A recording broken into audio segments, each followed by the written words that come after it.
오늘 우리에게 주신 말씀은 마태복음 28장 18절부터 20절까지입니다. 찾아 함께 봉독하도록 하겠습니다. 마태복음 28장 18절부터 20절까지입니다. 예수께서 나와 말씀하여 이르시되 하늘과 땅의 모든 권세를 내게 주셨으니 그러므로 너희는 가서 모든 민족을 제자로 삼아 아버지와 아들과 성령의 이름으로 세례를 베풀고 내가 너희에게 분부한 모든 것을 가르쳐 지키게 하라. 볼지어다 내가 세상 끝날까지 너희와 항상 함께 있으리라 하시니라. 아멘.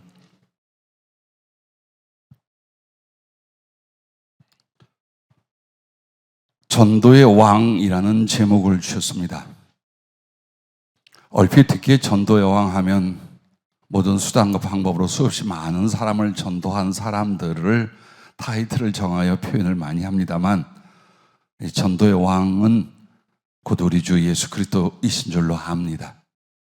오늘 그분은 이 복음을 전하기 위하여 세상에 오셨고 그 복음을 이루기 위하여 십자가에 달리사 구원하셨으며 오늘 그 거룩한 은혜와 내용으로 우리에게 복음 전도가 되셨습니다. 그리고 그 사랑하는 자녀들과 백성들 용사로 부르셔서 이 복음을 전케 하시고 그 충성을 마친 후에 복음이 완성되는 주님의 나라에 여러분을 모셔다가 모든 영광과 상으로 덧입혀 주실 줄로 믿습니다. 오늘 말씀에 보면 18절에 예수께서 나와 말씀하여 이르시되 하늘과 땅의 모든 권세를 내게 주셨으니 라고 말합니다. 하늘과 땅의 모든 권세를 주님에게 주셨다라는 것은 아버지 하나님께서 모든 존재의 근원, 모든 존재에 있어서 바로 예수 그리스도가 왕 되심을 선포해 주신 것을 가르쳐 말합니다. 즉 권세를 주셨다라는 것은 작은 권세도 있습니다. 그러나 가장 큰 권세가 왕의 권세입니다. 그러므로 당신 자신이 복음을 위하여 왕의 권세를 받았고 이제 세상에 이르러 복음을 전하며 예수님을 가르쳐 전하여 믿고 세례받고 구원받는 사람들을 세워가는 그 제자들에게 당신의 왕권 거룩한 권세를 주시겠다. 그 권세를 실행하기 위하여 세상 끝날까지 너희와 같이 하겠다라는 약속이 오늘 본문인 줄로 믿습니다. 그러나 선택은 여러분이 합니다. 그래서 어떤 사람은 정말 주의 부르심에 합당한 왕 같은 권세와 왕 같은 섬김과 그래서 하나님께 왕 같은 영광을 돌리고 우리 하나님께 왕 같은 대접을 받으며 왕의 영원한 영광을 받을 사람이 있는가 하면 초라하게 그지없이 그저 육신을 위하여 살고 세상 염려로 살다가 겨우 구원을 얻거나 그나마 교회를 다녔음에도 하나님 나라에 들어가지 못하는 부지기수의 사람들이 있습니다. 선택으로 말미암습니다. 사사기에 보면 이스라엘을 사사들을 세워서 지도하고 또 모든 침략으로부터 구원하던 시대에 기드온이라고 하는 사람이 있었습니다. 그때 당시 미디안이라는 족속이 굉장히 강력하고 전쟁을 잘하며 많은 백성을 가지고 용사를 세웠습니다. 그래서 침략하고 고통받게 하는 중에 주님께서 이 미디안으로부터 이스라엘을 구원하기 위하여 기드온에게 말씀을 주셨습니다. 그래서 그 기드온이 사람들에게 전하니 32,000명이 모였습니다. 그런데 그때 주님께서 32,000명은 너무 많다. 왜? 제법 많은 수가 모여서 으쌰으쌰 연합하여 대적을 물리쳤어요. 물론 32,000의 10배는 되는 대적이었지만 그리고 나서 너희가 뭐라고 하느냐? 우리가 우리의 능력으로 대적을 물리쳤다라고 하여 하나님의 은혜와 역사를 인정치 않고 영광을 돌리지 않을까 봐 너희의 수를 내가 줄이겠다라고 하는 거예요. 그렇게 해서 두려워하는 사람은 돌아가라. 한마디로 오늘 거룩한 영적 싸움과 복음 전파의 선한 충성을 위하여 네 인생을 드리겠느냐? 그런데 육신과 삶의 염려로 벌벌 떠느냐? 돌아가라 그 말이에요. 하나님께서는 아주 안타까워요. 한 영혼 한 영혼을 조심스럽게 불러다가 그저 쓰다듬어주고 먹여주고 무조건 잘한다 해서 예수 믿게 만드는 줄 알죠? 그렇지 않아요. 하나님은 모든 은총과 사랑을 다 주셨고 하나님 나라까지 예비하셨어요. 그럼에도 지극히 육신적이고 이기적이고 죄와 세상을 더 사랑하는 사람들에 대해서는 돌아가라라고 합니다. 자, 여러분에게 교회를 나와 예수님을 믿고 구원의 은혜를 알았어요. 그리고 주님 믿습니다. 이제 너희를 구원한 그 복음을 위해 살래? 아직도 물질이나 삶의 염려를 위해서 살래? 그렇다면 돌아가라. 그렇게 해서 많이 돌아갔어요. 그럼에도 꽤 많이 남았어요. 그때 주님께서 300명을 줄이십니다.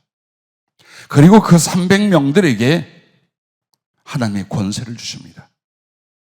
수십만의 미디안을 대적하여 싸워 물리치고 하나님 나라의 왕권을 이스라엘에 회복하게 만듭니다.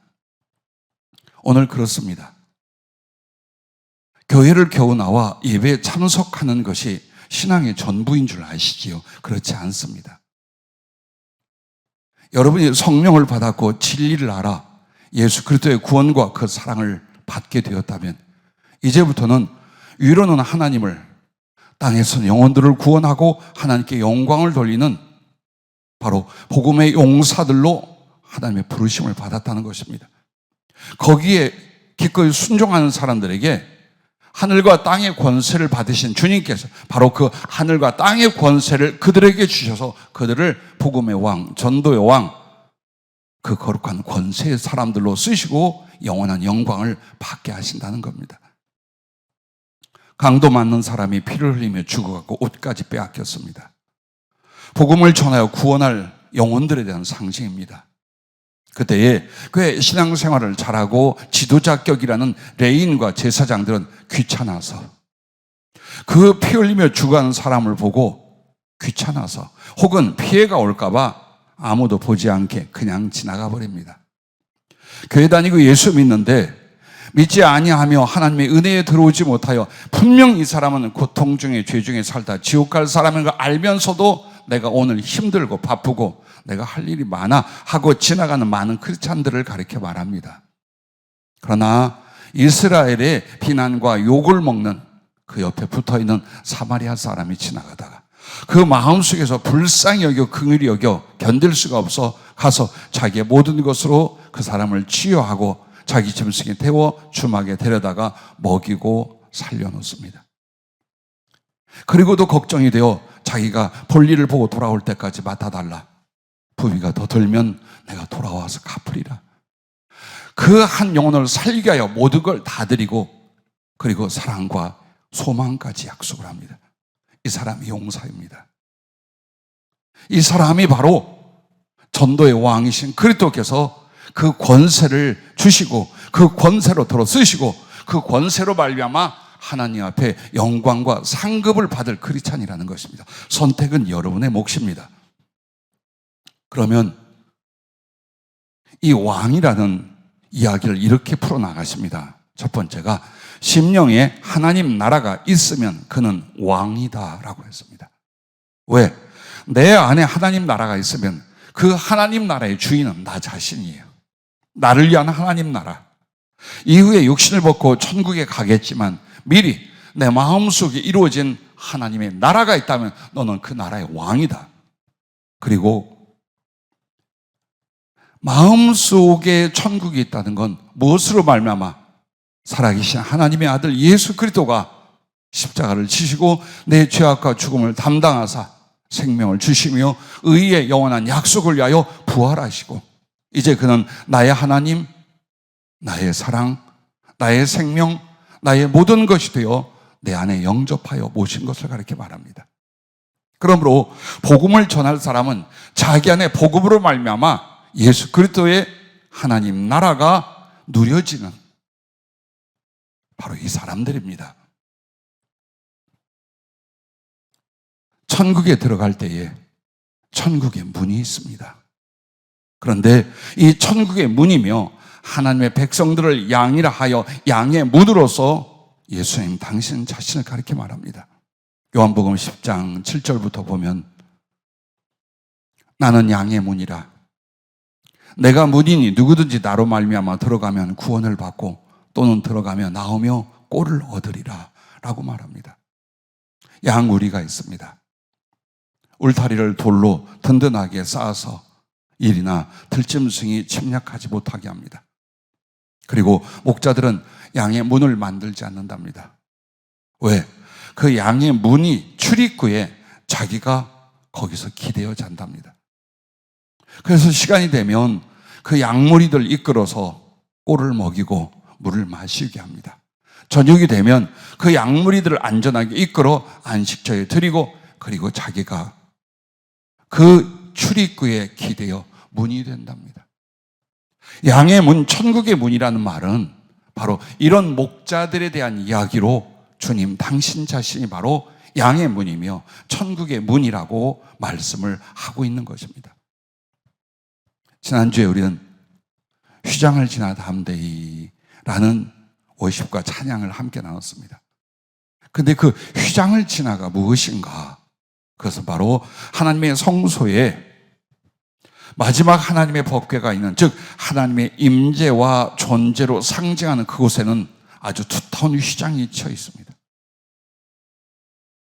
그런데 예수께서 우리를 죄사하시고 천국에 들어가게 하시게 하여 십자가에 달리셨을 때에 이 두꺼운 직조된 휘장이 위에서부터 아래로 쫙 찢어져서 하나님의 법궤 지성소에 충분히 사람이 들어갈 수 있도록 길을 내어주셨습니다.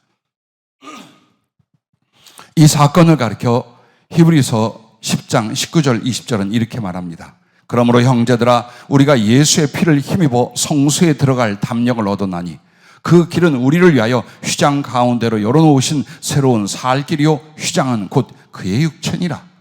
자, 복음이 여기에 있습니다. 우리가 하나님의 말씀 복음 하는데 그 복음의 중심, 핵심이 뭐냐? 여기에 있습니다.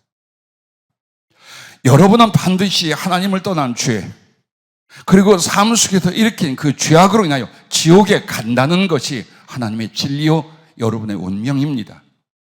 그래서 삶은 그 지옥의 그림자로 말미암아 고통과 두려움, 좌절과 번뇌, 슬픔과 질병, 죽음과 심판이 있는 것입니다. 자, 이런 죄인들을, 이런 지옥에 던져질 사람들을 구원하기 위하여 하나님께서 그 아들 예수 그리스도를 사람이 되게 하셨습니다. 사람이 되신 이유는 나의 대신이 되고 우리의 대표자가 되기 위하여 사람이 되신 것입니다. 그러므로 내가 감당치 못할 나의 죄악의 대가, 지옥의 저주, 하나님의 심판을 육신을 입고 오시니 그가 대신 다 뒤집어 쓰셨어요. 그리고 살아나셔서 나의 죄를 위하여 십자가에 내어 주심이 되고 나의 의롭다 하심을 위하여 그가 부활하셨단 말입니다. 그래서 우리는 우리의 죽을 목숨은 그리스도와 함께 십자가에서 죽은 것이요 하나님 나라에서 영원한 생명은 그의 부활과 함께 그 부활의 형상이 되어 하나님과 함께한다 이 말입니다. 이것이 복음입니다. 그리고 그 복음이 진실로 믿어 영접되었다면 이미 여러분 속에는 예수 그리스도와 그의 다스림과 사랑과 은혜가 천국이 되어 가슴 속에 넘치게 된다라는 걸 말하는 것입니다. 왜 휘장이 찢어진 것을 천국 문, 그리스도로 말미암아 천국으로 들어간다고 했을까요? 자, 완전한 성벽이거나 철문으로 잠겨 있다면 너희는 죽었다 깨도 천국에 못 들어간다 이 말입니다. 그러나 휘장은 닫혀 있지만 열릴 수 있다라는 거예요. 즉 죄인은 절대로 하나님 앞에 천국에 들어갈 수 없지만 그래도 예수로 말미암는 하나님의 지혜와 사랑과 그 능력으로 천국문이 그 사람들을 향하여 열릴 수 있다는 거룩한 가능성을 가르쳐 말하는 것이 바로 휘장입니다. 그런데 그 휘장이 찢어진 것은 바로 하늘나라의 길과 문이 되신 예수님이 자기의 몸을 십자가에서 찢으신 것으로 말합니다. 왜 찢었을까요? 열리기 위하여. 단 죄인은 절대 하나님의 작은 분깃도 영광도 참여할 수 없는데 어떻게 하나님 나라에 들어가기나 자기의 몸을 찢어 천국의 문을 열었습니다. 그리고 그 죄인의 죄를 사하여 그 찢어진 몸으로 쏟아내신 피로 말미암아 세례를 베푸신 겁니다. 몇 주 전 세례받은 사람들 기억하십시오. 약식 세례로 물을 잠깐 찍었어요. 그것은 그냥 물이 아니에요. 어떤 흉악한 죄도, 하나님을 떠났던 그 신분도, 그리고 슬픔과 고통 속에 살다 죽음과 지옥에 던져질 흉악한 저주의 결과도 능히 씻어 깨끗게 할 하나님의 능력, 하나님의 생명, 하나님의 사랑의 피라는 것입니다. 상상해 보십시오. 그리스도의 몸이 찢겼습니다. 비와 같이 그의 피가 쏟아지는 가운데 우리는 그곳을 지나갑니다. 내 영혼에 온통 그 피가 나를 적시기 시작합니다. 흉악한 지난날의 모든 죄악이 사해지며 눈보다도 양털보다 시게 된 내 영혼이 하나님 앞에 나가며 그를 찬양하며 그 앞에 서게 될 것입니다. 예수 믿는 믿음이 이것이요. 그 믿음을 위하여 그또 예수께서는 자기의 육체를 짓고 그 피를 쏟아 하늘문이 되어주시고 그리고 깨끗함을 위하여 세례가 되어주셨다는 사실입니다. 양의 문이라는 걸 보십시오. 자기의 몸과 피로 생명을 주는 양의 꼴, 양의 양식이 되어주다는 것. 그리고 휘장이 찢겨 그 안으로 들어가는 건 뭘 말합니까? 천국은 그리스도 안에 거하는 것이다. 그걸 그렇게 말합니다. 그러므로 오늘 나의 영혼과 삶이 예수님으로 말미암아 그리스도와 함께 그리스도 안에 있다면 이미 여러분 안에는 하나님 나라가 이루어진 거예요. 세상의 두려움이, 세상의 고통이 절대로 뺏을 수 없는 하나님과 함께하는 그 믿음의 담력과 평안, 그 거룩한 사랑의 감싸심, 내 안에 구원과 생명이 있음을 확신하여 삶과 죽음을 뛰어넘는 신앙으로 달려가는 사랑과 충성의 길 여러분이 시작하셨습니까? 그렇다면 여러분 안에 하나님 나라가 이루어진 것이요. 무엇보다도 여러분 안에 바로 천국이 이루어진 것입니다. 그러므로 누가복음 17장 20절 21절에는 이렇게 말씀합니다. 바리새인들이 하나님의 나라가 어느 때에 임하나이까 묻거늘 예수께서 대답하여 이르시되 하나님의 나라는 볼 수 있게 임하는 것이 아니요 또 여기 있다 저기 있다고 못하리니 하나님 나라는 너희 안에 있느니라. 그렇습니다. 이 말씀을 받아 에베소서 3장 17절은 그 하나님의 나라가 우리 안에 있는 것이 어떤 현상이고 실제인지를 이렇게 말합니다. 믿음으로 말미암아 그리스도께서 너희 마음에 계시게 하시옵고 너희가 사랑 가운데서 뿌리가 박히고 터가 굳어져서, 즉 믿음으로 말미암아 예수님이 내 마음에 계신 것, 이것이 바로 예수님으로 말미암아 나의 삶을 다스리는 하나님의 나라, 바로 그 하나님의 나라의 왕이 내가 되었다는 뜻입니다. 그래서 그 속에서 사랑이 뿌리를 내리고 터가 견고한 천국이 시작이 되는 줄로 압니다. 삶이 힘이 들고 상황이나 관계가 아픔이 많습니까? 그래서 염려나 근심이 더 큽니까? 그러나 그것은 곧 사라질 안개일 것입니다. 여러분의 진실과 실제는 태양과 같으신 그리스도 예수, 그 사랑과 그 구원이 내 안에 있으면 난 이것을 기억하고 생각하고 먹고 마시며 실제로 주님과 함께 천국을 향해 가는 사람들임을 믿습니다. 그러므로 그런 사람은 예수 그리스도 주님으로 말미암아 자신의 심령을 다스리는 왕이 되는 것입니다. 베드로전서 2장 9절에 보면 여러분과 나를 향하여 너희는 택하신 족속이요 왕 같은 제사장들이요 거룩한 나라요 그의 소유가 된 백성이 이는 너희를 어두운 데서 불러내어 그의 기이한 빛에 들어가게 하신 이의 아름다운 덕을 선포하게 하려 하십니다. 그렇습니다. 하나님 앞에 여러분과 나는 택하신 족속이요 왕 같은 제사장 그리고 거룩한 나라요 그의 소유라 했습니다.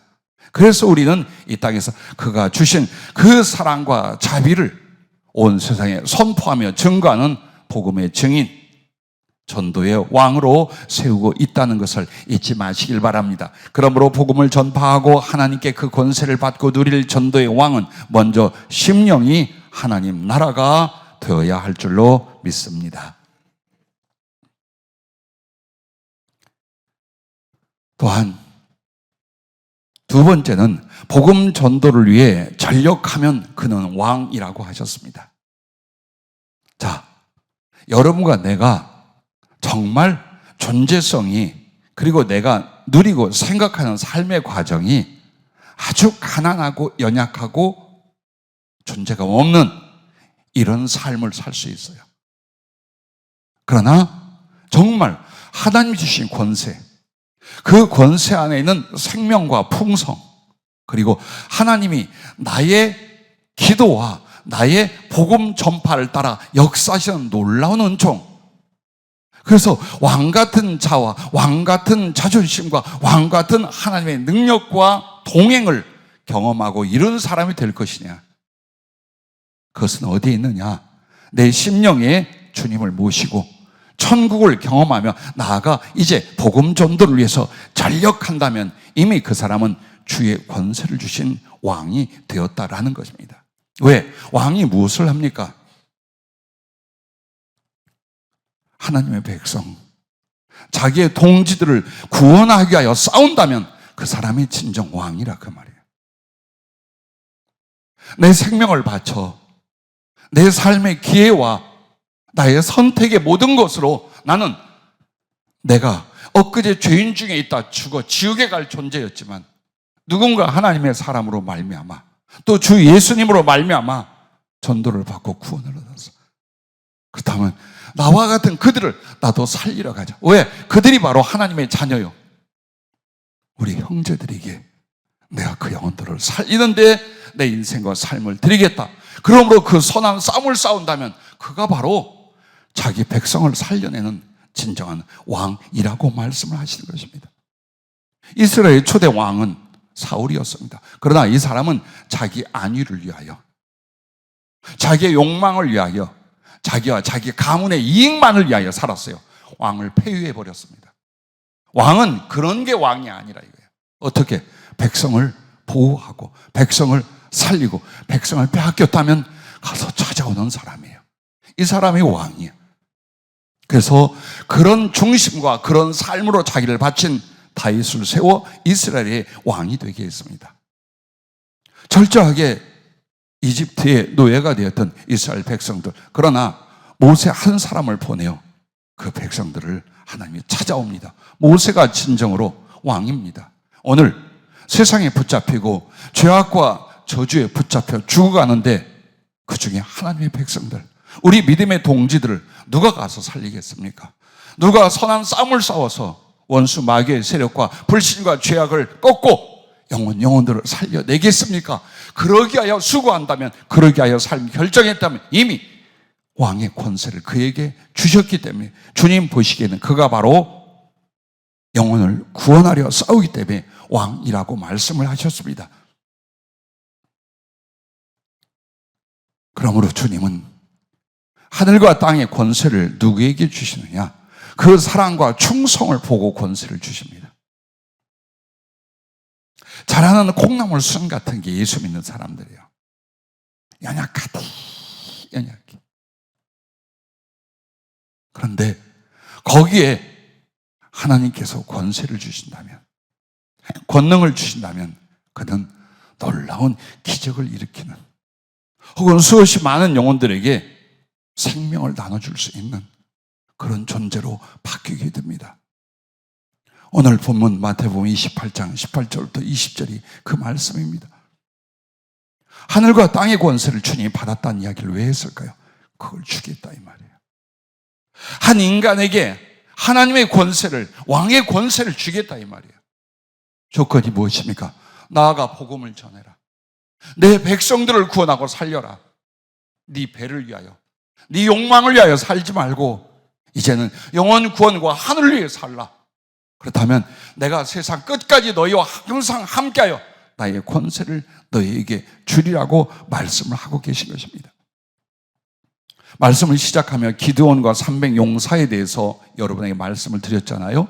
사사기 7장 2절부터 9절에 보면은 그렇게 괴롭히는 미디안이 쳐들어옵니다. 항상 침략을 합니다.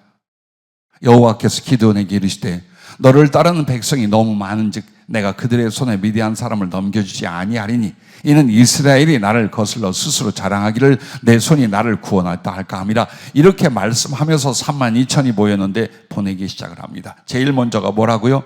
두려워하는 자는 가라예요. 하늘을 위해 살면 이 땅에서 내가 내 마음대로 살지 못할까? 두려워하는 자는 가라 이 말이에요. 복음을 위하고 영혼 구원을 위해 살면 나는 나의 행복을 누리지 못할까? 두려워하는 자는 가라 그 말이에요. 내가 주의 종이 되거나 복음을 위해 살다 보면 나는 가난하거나 어려움을 겪을까? 두려워하는 사람은 가라 그 말이에요. 하나님이 안 쓰신다 그 말이에요. 그냥 그렇게 살라라는 거예요. 그런데 남은 사람들을 어떻게 했느냐? 얼마나 목이 마르고 힘이 들겠어요. 그 더운 나라 물도 없는 곳에 이제 벌판에 다 들판에 모였어요. 근데 시냇가로 가게 합니다. 물을 마시게 합니다. 그런데 그 남은 자들이 물을 마시는데 주님이 세 가지를 말씀하셨어요. 개같이 핥는 자. 그 말은 그 시내에 그냥 엎어지는 거예요. 엎어져서 핥아서 그걸 먹는 사람이에요. 정말 목이 마르면 저도 어려서 개울물을 먹고 마시며 산골짜기에서 큰 몇 년간이 있었어요. 정말 일급수였어요, 생각해보면. 그래서 학교 가서 뛰어놀고 운동하고 막 너무 갈증이 일어나면 쭉 가다가 개울에 그대로 엎드려서 얼굴을 반쯤 담고 허부적 물을 마시고 일어나요. 그래서 개같이 핥은 사람이라는 것은 그 물에 자기가 엎드려져서 그걸 먹은 사람을 가르쳐 말하는 거예요. 또 다른 사람은 무릎을 꿇고 그것을 마실 것이다. 이들은 보내라. 그러면 그 개울물을 어떻게 마시나? 손으로 떠서 입으로 핥아 마시는 사람들만 남아라. 그들이 300명이었어요. 자, 이 뜻이 무엇일까요? 하나님이 쓰실 사람, 복을 줘서 영혼을 구원하며 그리스도 예수를 높이고 하나님의 영광을 위하여 쓰실 사람들은 이런 사람이라는 거예요. 그 비밀이 그 시내를 물을 먹는 자세에서 말하신 거예요. 그 물은 세상을 가리켜 상징하는 거예요. 물이 성경에서 여러 가지 상징과 의미를 갖지만 여기서는 세상을 가리켜 말하는 거예요. 그런데 개같이 엎드려 핥는다 이 말이 보니까 세상에 깊이 빠져버린 사람들, 세상에 너무 깊게 빠져서 하늘이 안 보여. 예수 그리스도로 말미암아 삶을 바꿀 수가 없어요. 교회는 다니나 여정의 모든 생각과 삶의 목표가 세상과 세상에 있는 것들이에요. 그들은 안 된다 이 말이에요. 자, 무릎을 꿇고 물을 먹는 자, 세상에 복종하고 세상을 의지하는 사람들, 사람이나 물질만을 의지하고 그 세상의 룰에 복종하는 크리스찬들 안 된다 이 말이에요. 그러면 그걸 떠서 마시는 사람들은 누구냐? 세상을 사랑과 절제, 복음으로 말미암아 다스릴 수 있는 사람들이에요. 이 세상과 세상에 있는 것들에 쩔쩔매고 매달리고 사는 사람은 절대로 하나님이 하늘과 복음을 위하여 그 사람을 쓸 수 없다라는 거예요. 그래서 돌려보냅니다. 그러나 하나님께서 모든 약속과 권능을 주시고 당신의 뜻을 그들을 통해 성취한 300은 바로 물을 떠서 마셨어요. 이 말은 경계하고 깨어있는 상태를 가리키네요. 언제 쳐들어올지 몰라. 그러므로 깨어있는 거예요. 또한 내가 지금 목마르고 사모하는 세상이에요. 물질도 필요하고 인간적인 행복도 필요해요. 하지만 그것에 노예가 되거나 그것의 운명을 빼앗긴 존재가 아니라 바로 세상과 물질을 어떻게 내가 다스릴 수 있는 사람이라 그 말이에요. 그래서 사랑과 선한 것을 위하여 쓰고 또 절제를 통하여 난 그 속에 빠지지 않아. 예수 그리스도와 천국을 향하여 달려가는 자일지언정 바로 이 자세를 가르쳐 말하는 거예요. 오늘 하나님의 은혜가, 하나님의 축복이, 하나님의 능력이 약간의 기도로 오지 않아요. 교회 좀 다녔다고 오지 않아요. 교회를 다니는 게 아니라 하나님을 만나야 됩니다. 그래도 예수 구주의 구원을 받으셔야 됩니다. 믿음으로 말미암아. 그리고 나면 변화가 일어났을 거예요.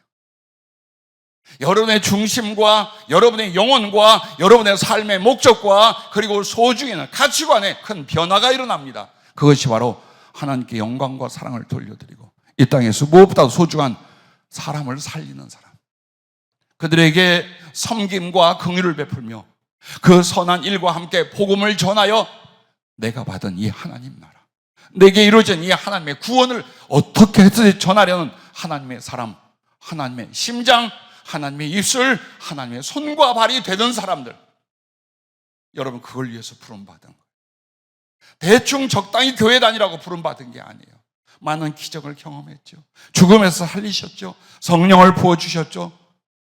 수십 년 동안 얼마나 많은 살아계신 하나님을 경험하며 그의 은총을 받았습니까? 왜?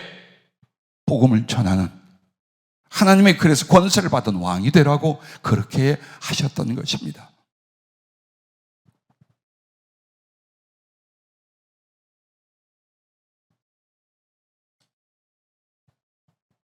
주님이 이 말씀을 하시고 받을 때에 많이 아팠어요. 울컥울컥 눈물이 나왔어요. 사랑의 꿈을 꾸리라. 꿈을 꾸는 자여, 네가 어디서 잠이 들어 있었느냐? 정욕과 욕망의 돌베개를 베고 누웠다면 너는 허무하고 더러운 꿈을 꾸었으리라. 염려와 두려움의 이불을 덮었다면 너는 쫓기고 빼앗기는 꿈만 꾸리라. 원망과 미움으로 침상을 삼았다면 친구도 원수되는 꿈을 꾸게 되리라. 이렇게 산다는 거예요. 그 꿈이 무엇일까요? 우리의 모든 바람이에요. 그리고 그렇게 그 허무한 것을 위하여 살아가는 비참함을 가리켜 말해요. 누가? 예수 믿는 하나님의 자녀라는 사람들이. 그러나 이렇게 말씀합니다. 복된 꿈을 꾸고자 하는 자여, 이리 오라. 너를 맡겨 여기에 두으라. 주님이 손을 벌려 맞이하는 모습으로 이 말씀을 하셨어요. 내가 팔로 안아주리니 너는 안식과 평안의 꿈을 꾸리라. 나의 발을 베개로 하라. 너는 복음의 발로 온 세상을 달리리라. 나의 심장 소리를 들어라. 너는 사랑과 열정의 꿈을 꾸리라. 그리고 이 말씀이 너무 아팠어요. 너의 아름다운 꿈 이야기를 들으며 나도 네 품에서 사랑의 꿈을 꾸리라. 이게 예수님의 소원인 거예요. 우리가 날마다 내 가슴에서 혹은 기도의 자리에서 예배를 드릴 때마다 주님으로 말미암아 난 이렇게 살 거예요. 난 이렇게 영혼을 구원하며 주님의 기쁨이 될 거예요. 주님이 고통받고 눈물 흘리며 생명을 바쳤던 그 길을 나도 갈 거예요. 힘들겠죠. 아프겠죠. 그러다 죽을 수도 있겠죠. 근데 날 사랑하신 주님이 그 길을 가시고 그 손을 내미셨습니다. 주님, 조금만 더 지켜봐 주십시오. 조금만 더 힘을 주십시오. 이렇게 살지 않을 겁니다. 이렇게 그저 육신의 염려와 세상을 살다가 인생 끝내지 않을 것입니다. 주님, 내 사랑의 고백이 진실한 것을 증명하고 가겠습니다. 그 고백을 여러분과 내가 주님 앞에 날마다 들려드릴 때 주님은 내 품에 기대어 그 사랑의 꿈 이야기를 들으며 잠이 드시고 나와 함께하는 사랑의 꿈을 꾸고 싶다는 이야기예요. 믿음이 무엇이겠습니까? 신앙은 무엇이며 우리의 삶은 무엇이겠습니까? 바로 이렇게 사는 사람들에게 성령과 천사들이 군대가 되어줍니다. 조심스러워요.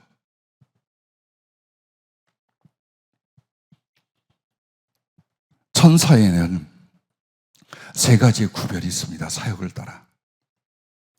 즉 여러분 곁에 와서 복음이나 하나님의 좋은 소식을 전해주거나 여러분을 지키고 돕는 천사들이 있어요. 그리고 그들은 하나님 앞에 찬양하며 나아가요. 그런데 천군이라는 그룹들이 있어요. 그들은 사단과 악한 영들을 싸워 제거하며 영혼을 구원하며 하나님의 복음이 전해지게 만드는 그런 천사들이에요. 그리고 또 하나는 인격이나 존재성에 있어서 냉정한 중립적인, 사람을 죽여서 영혼을 데려가는 죽음의 사자들이 마귀가 아니에요. 그들도 천사들이에요. 자, 이렇게 세 가지의 종류의 사역을 하는 천사들이 있어요. 그런데 그 천군의 대장이 누구냐? 성경에 나온 미가엘입니다. 어느 날 미가엘이 찾아오기 시작했어요. 우리 성도들이 기도할 때 저와 교회 뒤로 서 있는 미가엘과 수없이 많은 천군들을 보았어요. 뭘 말할까요? 너희가 특별하다는 걸 말하는 게 아니에요. 지금 우리는 군대로 부름을 받았다는 거예요. 하나님의 선한 싸움을 싸울 복음의 용사들로 부름을 받았기에 거기에 순응하는 자들을 위하여 미가엘과 천군들이 능력이 되며 보호가 되며 그 사역을 이루게 하여 함께한다는 뜻입니다. 그런데 에스겔서 1장 20절에 보면 하나님 나라의 최고의 천사들이 있어요. 그들이 상징적으로 얼굴을 넷으로 표현해서 생물이라는 표현을 써요. 어떻게 말할 수 없어서.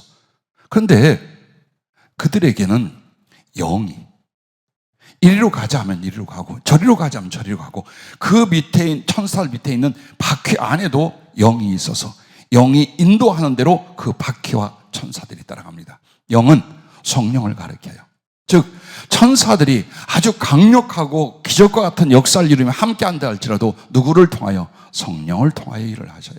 그러므로 복음을 전하게 할 자기를 온전히 드리는 자들에게는 하나님의 권세가 어떻게 나타났냐?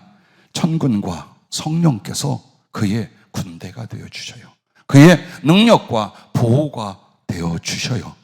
그래서 자꾸만 권세, 왕 이런 말을 하고 계신 것입니다. 세 번째는 영혼들을 진심으로 섬긴다면 그는 왕이라고 하셨습니다. 왜냐하면 하나님 앞에와 하늘에서는 왕이 누구냐? 큰 자가 누구냐? 우두머리 높은 자가 누구냐? 그것을 마가복음 10장 42절부터 예수님이 이렇게 말씀합니다. 예수께서 불러다가 이르시되 이방인의 집권자들이 그들을 임으로 주관하고 그 고관들이 그들에게 권세를 부리는 줄을 너희가 알거니와 너희 중에는 그렇지 않을지니 너희 중에 누구든지 크고자 하는 자는 너희를 섬기는 자가 되고 너희 중에 누구든지 으뜸이 되고자 하는 자는 모든 사람의 종이 되어야 하리라. 인자가 온 것은 섬김을 받으려 함이 아니라 도리어 섬기려 하고 자기 목숨을 많은 사람의 대속물로 주려 함이니라. 즉 다른 영혼들을 주의 이름으로 섬긴다면 그 사람이 왕이에요. 한 교회나 공동체 안에도 보세요. 자기를 인정받아야 돼요. 자기가 앞서야 돼요. 자기에게 칭찬이 돌아야 돼요. 그러면 그 사람이 바로 가장 낮은 자, 어린아이라 그 말이에요. 그런데 자꾸 다른 사람을 도와요. 그들을 앞세워요. 그들을 위로해요. 그들을 칭찬해요. 그들이 하나님 앞에 영광이 되도록 모든 섬김을 다해요. 그 사람이 어른이에요. 그 사람이 지도자예요. 나는 앞으로 목사가 될 이들과 사명자들에게 제일 많이 가르치는 부분이요, 실력과 능력이에요. 그런데 그보다 더 중요한 건 인격이에요. 무슨 인격? 사람을 섬길 수 있는 인격이에요. 지 자신만을 앞세운 사람은 주의종이 되면 안 돼요. 남을 사랑하고 섬길 줄 모르는 사람은 주의종이 되면 안 돼요. 아니, 하나님의 사람이 될 수 없어요. 왜? 예수께서 친히 나 같은 것에 종이 되고 나를 수종들어 모든 은총과 사랑을 다 베풀고 계셔요. 그가 언제 왕이라 우리를 겁주고 겁박하며 이끄십니까? 계신 듯 아니 계신 듯 너무나 조용하고 너무나 인격적이어서 우리 안에 계셔도 몰라. 내 맘대로 살아도 책망하거나 두들겨 패지도 않아. 그저 살리려, 부으려, 사랑하려, 말없이 나를 통한 그 모든 치욕과 아픔을 또다시 겪으면서도 끊임없이 섬기고 베풀어요. 그게 예수님이에요. 그런데 우리가 다른 사람 앞에 잘난 체, 자기 자존심만 앞세워 칭찬받으려 하고 남에게 섬김만 받으래요. 그 사람은 영적 사람이 아니에요. 하나님이 쓰실 사람도 아니에요. 그냥 긍휼히 여김을 받을 사람일 뿐이에요. 그래서 여러분과 내가 전도를 한다? 그때 가장 중요한 게 뭐냐? 사람에 대한 사랑과 긍휼이 있어야 돼요. 그리고 평소에 그 사랑과 긍휼을 따라 남에게 베풀고 섬길 수 있는 사람들을 통해 영혼을 구원합니다. 이렇게 않는 사람들은 남에게 복음을 전하지도 않고 그들이 살고 죽는 일에 관심이 없어요. 왜? 내가 힘들다 생각해요. 내 삶조차도 힘이 들고 어려워. 남이 죽거나 살거나 교회를 다니거나 못 다니거나 천국에 가나 지옥에 가나 솔직히 말하면 별로 관심이 없어요. 그래서 주님이 왕의 권세와 그 축복과 들어 쓰심이 누구에게 있느냐? 받들어 섬기는 사람들이에요.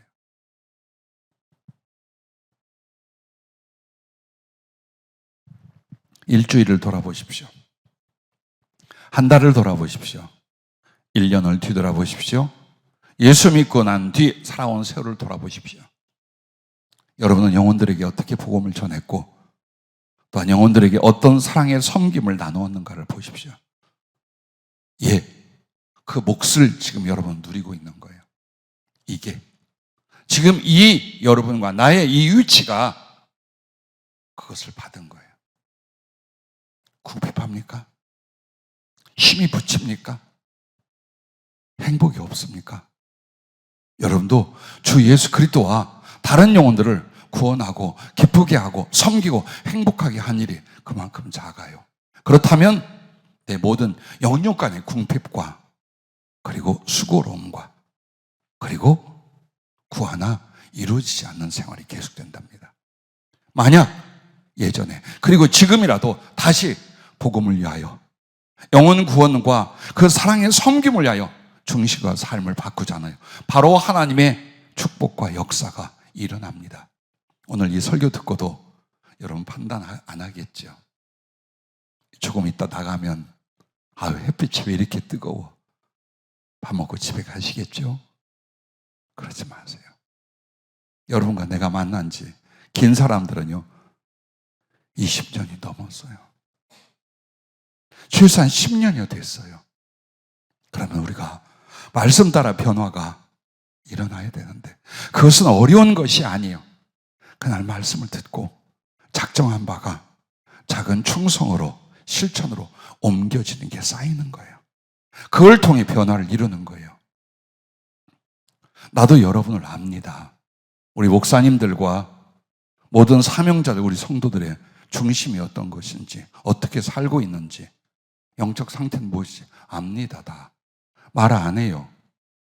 알아도 말 안 해요. 왜? 말해서 고쳐지는 게 아니잖아요. 말씀을 듣고 여러분이 고치는 거예요. 주님도 알아요. 주님도 강압적으로 안 해요.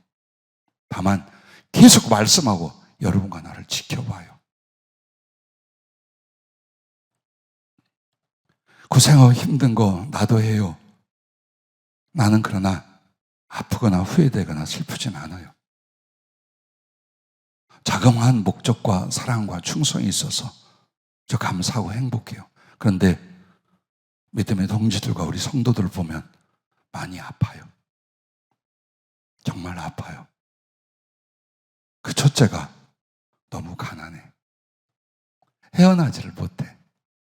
근데 그보다 더 큰 건 주님을 향한 사랑과 그 관계에서 쑥쑥 자라나는 게 잘 안 보여. 이게 연결이 되어 있는 거예요. 사역과 사명과 사랑과 그러므로 주님이 축복하여 들어 쓰심이 다 연결이 되어 있어요. 자, 우리의 삶과 하나님 들어 쓰심에 큰 변화가 없다는 건 나한테 변화가 없다는 거예요. 복음을 위하여 사랑을 위하여 내게 변화가 없다는 거예요. 그러므로 하나님의 역사는 축복도 변화가 없어요. 우리 거짓말하지 맙시다. 우리 위선으로 대충 때우지 맙시다. 아담과 하와가 하나님 앞에 벌거벗은 것처럼 오늘도 우리는 성령과 말씀 앞에 완전히 벌거벗고 있어야 돼요. 아픈 건 아픈 것으로, 기쁜 건 기쁜 것으로, 찢고 도려낼 건 찢고 도려낼 것으로, 바꿀 건 바꿀 것으로, 바로 나가면 마음속에서도 변화가 일어난다면 여러분은 겨우 긍휼을 받는 백성이 아니라 모든 것에 풍성하여 나누고 살리는 왕의 권세를 갖게 될 줄로 믿습니다. 부디 여러분과 나에게 이 땅에 산 동안 섬김이 무엇입니까? 약간의 베품이 아닙니다. 예수님을 닮아가는 거룩한 영혼의 성장입니다. 오직 사랑 안에서 참된 것을 하여 범사에 그에게까지 자랄지라. 그는 머리니 곧 그리스도라. 베푼다, 섬긴다, 그 가운데서 복음으로 섬긴다. 이 일은 한 존재가 어린아이같이 거듭났어요. 그 뒤 목표와 목적은 예수님을 닮는 거예요. 그의 성품, 그의 사랑, 그의 존재, 그의 능력, 그의 영광을 닮아가는 거예요. 그것은 오직 사랑 안에서 참된 것을 하는 것이라 했어요. 즉 섬기는 거예요. 베푸는 거예요. 복음을 전하는 일들이에요. 그래서 그런 사람들이 교회에서 무슨 역할을 하느냐? 그에게서 온몸이 각 마디를 통하여 도움을 받음으로 연결되고 결합되어 각 지체와 지체의 분량대로 역사하여 그 몸을 자라게 하며 사랑 안에 스스로 세우니라. 자, 예수님의 모든 몸의 지체가 되어 있다는 거예요, 한 교회가. 그런데 이 각 마디마디가 어떤 역할을 해요? 서로를 해치는 역할을 해요. 아니면 무관심해. 그러면 곧 그 몸은 병들고 죽게 돼요. 우리가 생명을 유지하고 건강을 갖는 이유가 뭘까요? 몸은 각 지체가 서로를 위해서 헌신하고 받들고 있어요. 그래서 생명이 있고 육체가 살아가는 거예요. 이게 교회예요. 이게 하나님의 나라 그 백성들이에요. 그런데 이 역할을 제대로 감당할 사람이 누구냐? 섬기는 사람들이에요. 한 교회 안에 하나님께 복을 받아 누릴 사람들이 아니라 섬기는 사람들이 얼마나 있는가? 사랑과 함께 복음을 교회 안에서 밖으로 나눌 사람들이 누가 있는가? 그것이 그리스도의 몸인 교회가 얼마나 아름답고 강성해질 수 있는가, 혹은 병약하여 소멸될 수 있는가의 결정이랍니다. 그래서 섬기는 그이가 바로 하나님 앞에 왕이라고 하셨습니다. 마지막 네 번째는 그리스도와 복음을 위해 자신을 다 드리면 그는 왕이에요. 즉 하늘에서 결과를 말합니다. 마태복음 19장 27절부터 베드로가 주님께 한 말씀합니다. 보소서, 우리가 모든 것을 버리고 주를 따라 싸운즉 그런즉 우리가 무엇을 얻으리까? 예, 물어볼 수 있는 질문이에요. 그리고 여러분도 가슴에 궁금해하세요. 욕심이 아니라 궁금해하고 계셔야 돼요. 내가 예수님 위하여 청춘을 바쳤어요. 삶을 결정했어요. 남들처럼 먹고 마시고 행복이라는 것들, 그리고 세상이라는 것들을 누리는 걸 절제했어요. 어쩌면 조금 더 잘 살 수 있고, 조금 더 재미를 볼 수 있고, 조금 더 청춘을 누릴 수도 있었겠죠. 그런데 주님과 복음을 위하여 그걸 내려놓았어요. 혹은 절제하고 방향을 바꿨어요. 그러면 우리에게 무엇이 있을까요? 라고 베드로가 묻는 거예요. 예수께서 이르시되 내가 진실로 너희에게 이르노니 세상에 새롭게 되어 인자가 자기 영광의 보좌에 앉을 때에 나를 따르는 너희도 12 보좌에 앉아 이스라엘 12지파를 심판하리라. 또 내 이름을 위하여 집이나 형제나 자매나 부모나 자식이나 전토를 벌인 자마다 여러 배를 받고 또 영생을 상속하리라 라고 말합니다. 자, 주님 영광의 보좌에 앉을 때에 나를 따른 너희도 12 보좌에 앉아, 이 말이 뭐니까 왕이 된다. 하늘에서 수없이 많은 천사들과 수없이 헤아릴 수 없는 구원받은 영혼들이 있지만 주님이 왕이시듯 왕 같은 권세와 영광을 가지고 주님과 함께할 사람들은 누구냐? 주님과 복음을 위하여 삶을 드리는 사람들이에요. 여러분은 그 부르심과 선택 앞에 지금 있는 거예요. 여전히 육체와 물질을 위하여 살고 가족과 자기를 위하여 살고 예수님을 위해서는, 이게 뭐게요? 성찬아, 이게 무슨 모양이게? 코딱지. 알았지? 코딱지만큼 해. 그렇게 할 것이냐?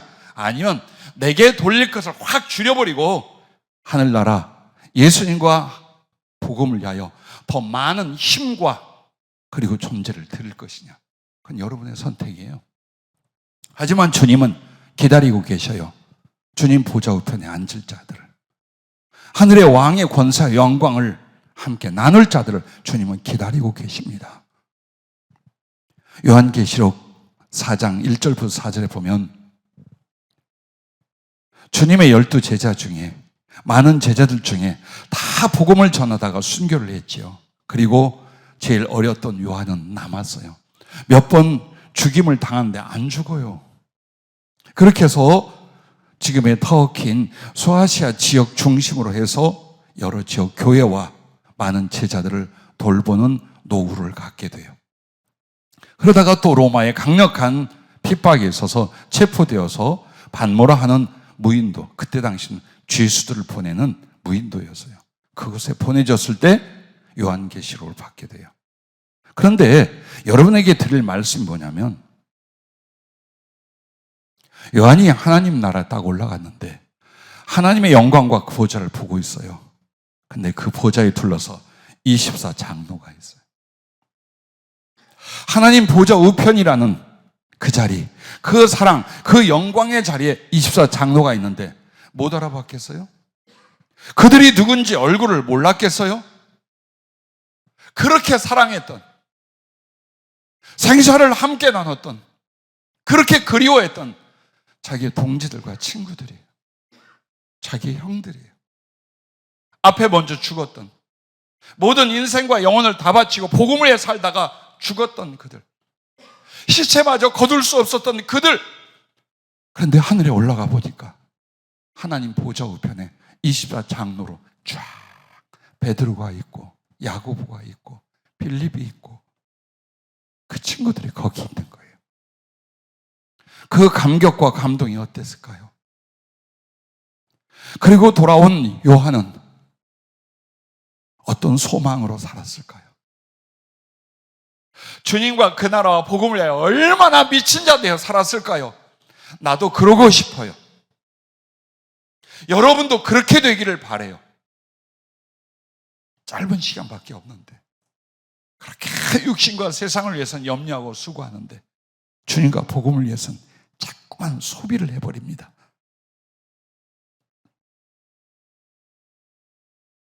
그런 사람들을 천사와 성도들이 흠모하고 칭송하니 그들은 바로 왕이에요. 하늘나라에 가면 다 똑같을 줄 알죠? 그렇지 않아요. 솔로몬 왕에게 여인들이 있었어요. 그것은 예수님이 그의 백성과 그의 사랑하는 사람들의 상징이에요. 왕비가 60명이요, 후궁이 80명이요, 시녀가 무수하되 내 비둘기, 내 완전한 자는 하나뿐이로구나. 그는 그의 어머니의 외딸이요, 그 낳은 자가 귀중하게 여기는 자로구나. 여자들이 그를 보고 복된 자라 하고 왕비와 후궁들도 그를 칭찬하는구나. 이 말이 무슨 말일 것 같아요? 정말 예수님을 위하여, 복음과 선한 일을 위하여 자기의 삶을 바친 자들은 같은 성도로서, 같은 구원받은 사람들로서도 하늘에서 어떻게 보는 거예요? 가장 아름답게, 가장 존귀한 영혼으로 천사들이 흠모하고 많은 이들이 사모하며 칭송을 해요. 그래서 술라임 여민이 왕비 중에 왕비의 존재적 역할을 하죠. 죽기 전에. 그처럼 여러분도 이 땅에서 하나님 나라에서 하나님 앞에 왕비와 같은 존재, 왕과 같은 존재가 되는 것은 이 땅에서 바로 사랑을 위하여, 복음을 위하여 살았고 바쳤기 때문입니다. 그러므로 여러분은 하나님의 후사, 곧 그리스도와 함께한 상속자이니 왕입니다. 로마서 8장 17절에 이렇게 말합니다. 자녀이면 또한 상속자, 곧 하나님의 상속자요, 그리스도와 함께한 상속자니 우리가 그와 함께 영광을 받게 하여 고난도 함께 받아야 할 것이니라. 왕이 있어요. 근데 이 왕이 수없이 많은 자기 백성이 있고 그 중에 빼앗긴, 포로로 빼앗긴 많은 백성들이 있어요. 군대가 일어났어요. 용사들이 일어났어요. 그 왕을 위하여 전쟁터에 피 흘리며 백성들을 다시 찾아왔어요. 그러자 그 왕은 그 군대, 그 용사들을 자기 아들, 자기의 왕의 다음 대를 이을 왕세자로 삼았어요. 그 이야기예요. 그리스도와 함께 후사 상속자가 되게 하여 고난도 함께, 그리스도가 받은 고난도 함께 받아야 할 것이요 복음을 위하여 그리스도가 모든 걸 바쳤듯 너희도 복음을 위하여 영혼 구원을 위하여 그 고난을 받는다면 그리스도와 함께한 하나님의 상속자다. 이 말씀이 그거예요. 그저 평민이야. 그냥 군졸 중에 하나였어요. 근데 그 충성을 따고 왕은 그를 데려다가 어때요? 너는 내 아들이야. 너는 내 왕자야. 나의 왕권과 왕위를 물려받을 자야 하고 그 평민을, 그 군병 하나를 데려다가 세우는 거예요. 그 이야기를 로마서 8장은 우리에게 말씀하고 계신 것입니다. 부디 여러분과 내가 주님과 복음을 위해 살아야 된다는 부름을 받고 알아요. 근데 왜 그렇게 못 사느냐? 그게 바로 성령이 교회 주시는 묵상에 나와 있어요. 제일 중요한 게 바로 이것이랍니다. 신앙생활을 해도 자아가 부수지지 않은, 잘 변화되지 않는 교인들에게 세 가지 부정적 특징이 있다. 그래서 하나님이 복음을 위해서나 하나님 나라에 쓸 수 없는 그 특징 세 가지가, 첫째는 자기애, 즉 자기의 사랑이 너무나 커서 언제나 자기 중심적 사고와 삶이 되는 사람들. 둘째는 자기 염려가 깊어서 그 염려가 삶의 방향과 내용이 되는 이라 했어요. 셋째는 자기 소망, 즉 자기의 꿈과 욕망이 언제나 우선이기에 하나님을 사랑하고 이웃을 향한 선한 변화와 삶이 자기 안에서 무시되고 거부되어 주님을 닮아가는 거룩한 성숙이 되지 않고 하나님께서 복음과 선한 일을 위해 쓰고자 하셔도 복의 그릇을 형성하지 못하느니라. 돌아보셔요. 자기애가 얼마나 강한가. 자기 염려, 자기 욕망의 꿈, 여기에 매달려서 인생을 사는 거예요. 그러나 크리스찬들은 변화되지 않아 쓸 수 있는 그릇, 복음을 전하게 하여 권세를 주실 사람으로서 합당치 않다라는 거예요. 오늘 그러므로 여러분과 나에게 말씀을 통한 거룩한 도전이 있고 그 변화가 일어나기를 주의 이름으로 축복합니다.